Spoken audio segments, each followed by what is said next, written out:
Polda Metro Jaya mengungkap modus mafia tanah bekerja sama dengan pejabat BPN. Kombes Hengki dan jajaran membongkar praktik mafia tanah.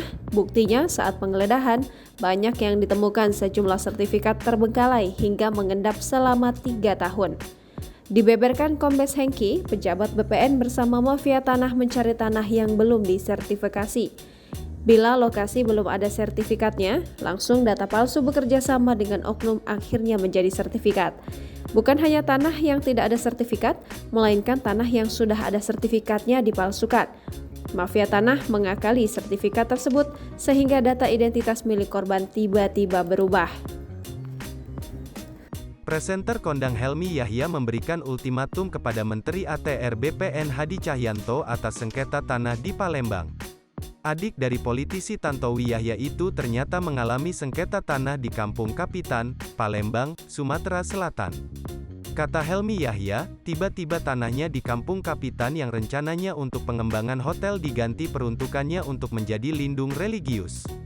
Padahal kata Helmy Yahya, dia dan investor pengembangan tanah tersebut sudah mendapatkan surat keputusan, SK, dari Wali Kota Palembang tahun 2009 dan 2011 lalu. Dalam SK tersebut, Wali Kota Palembang saat itu menetapkan tanah strategis di pinggir Sungai Musi itu menjadi kawasan wisata. Lokasi tanah itu juga kata Helmy Yahya dekat dengan Jembatan Ampera. Saat ini, Helmy Yahya dan para pengembang dilarang melakukan pengembangan dan pembangunan di tanah tersebut. Bahkan Helmy Yahya dan para investor tidak diberikan ganti rugi atas perubahan status tanah tersebut. Helmy Yahya pun mengaku dirugikan.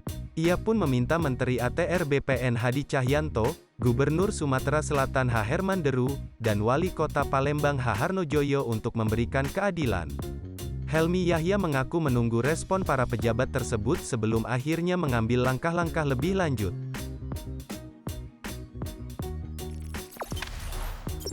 Jangan lupa subscribe, share, komen, dan like ya!